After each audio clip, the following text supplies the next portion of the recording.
O Museu de Artes Decorativas de Viana do Castelo expõe um conjunto de obras de arte dos séculos XVII e XVIII, com destaque para o núcleo de mobiliário indo-português, civil e religioso, englobando contadores, mesas e oratórios.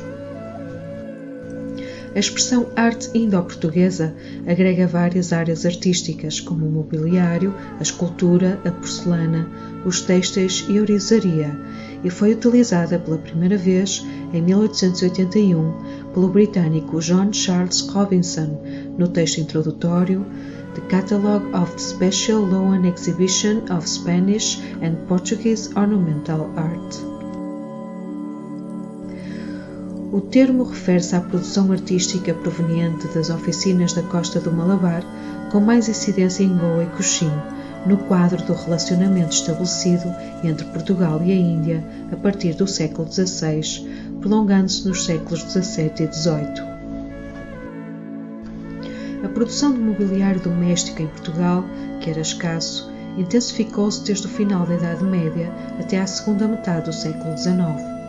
Durante este período, os artesãos e artistas incorporaram nos móveis tipologias e influências locais, europeias e de outros continentes e aperfeiçoaram técnicas de fabrico que diversificaram na forma, nos materiais e funções, alterando significativamente a arte da marcenaria portuguesa. Essa miscigenação na arte inicia-se no século XVI, resultante do enorme desenvolvimento comercial entre o Ocidente e o Oriente, com a circulação de objetos de arte de índole portuguesa e europeia no Oriente, designadamente mobiliário, escultura e pintura que acompanharam os colonizadores e missionários nas viagens para a Índia. Nasceu assim a arte indo-portuguesa, criada pela mestria dos artífices indianos, que incorporaram e adaptaram nas várias artes detalhes decorativos muito próprios e transformaram os velhos estilos ocidentais numa arte híbrida, nomeadamente no mobiliário, dando origem a objetos artísticos singulares, como são os contadores indo-portugueses, muito procurados e valorizados durante os séculos XVII e XVIII. A produção de mobiliário para uso religioso ou civil nos territórios da Índia, com destaque para o contador, é sem dúvida o melhor exemplo da criatividade, miscigenação, estética e fusão cultural que se estabeleceu entre os dois povos, entre a metrópole e o Oriente.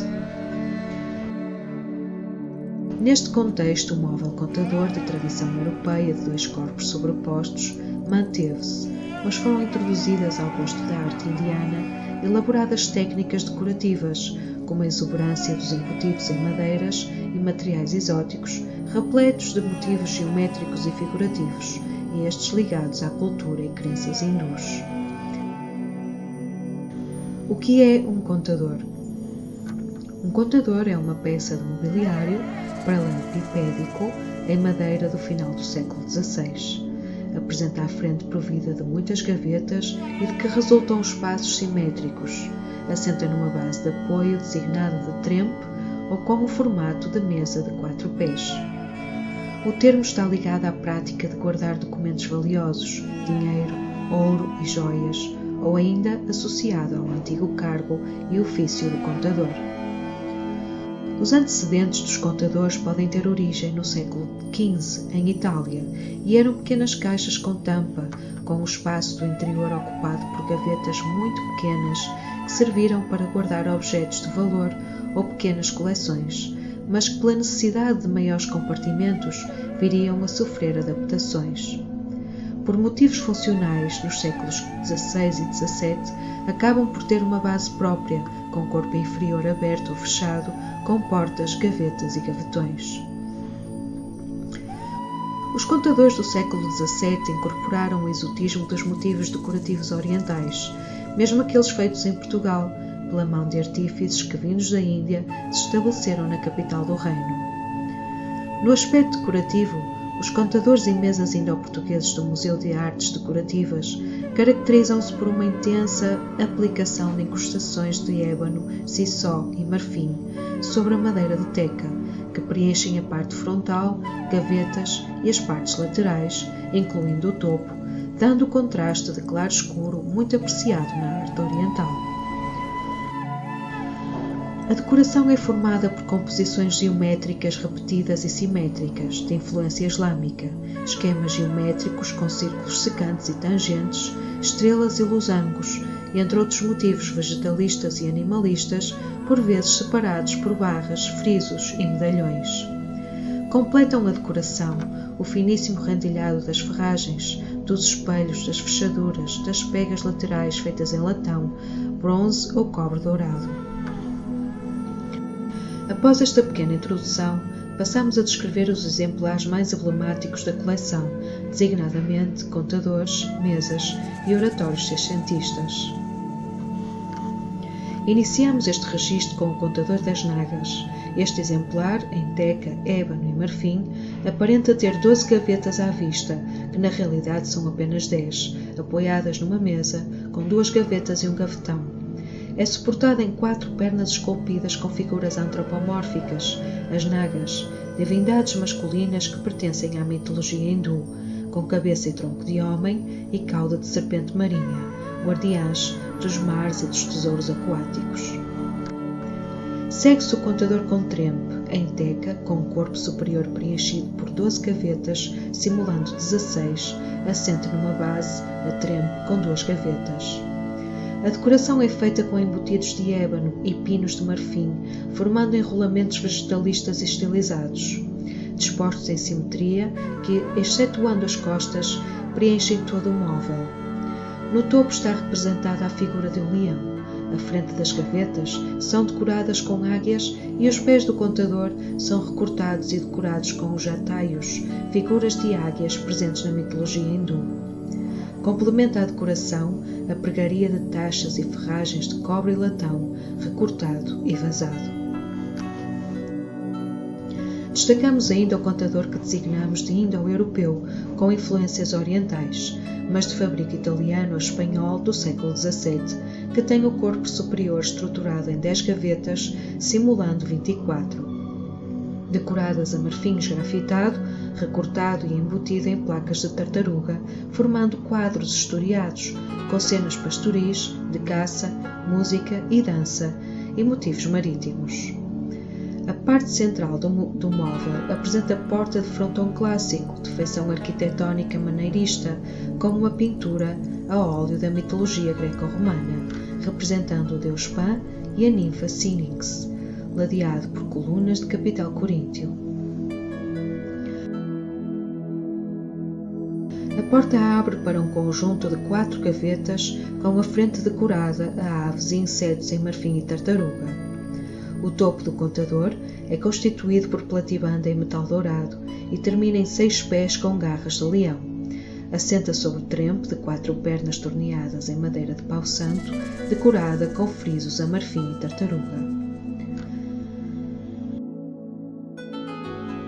De formato mais contido, mas não menos interessante, é o contador de pousar com tampo de abater.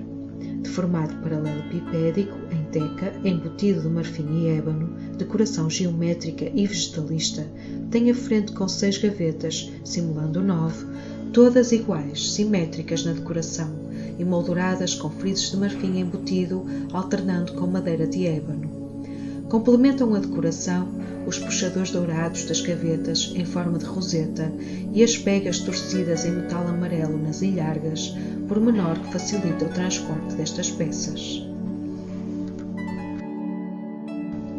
Uma outra raridade na coleção é o contador de mesa em ébano, marfim e lâminas de tartaruga polida sobre folha de ouro. Apresenta à frente com 5 gavetas, simulando 6, revestidas a placas de tartaruga de secção retangular e molduradas a ébano com marfim embutido. As gavetas são decoradas com pinturas de animais afrontados, cães e lebres, e a parte superior do móvel exibe uma cena de caça, cães e veados, por entre apontamentos vegetalistas. As mesas de escrita, também designadas de banca, são feitas em teca e decoradas com embutidos de ébano e marfim em todas as faces.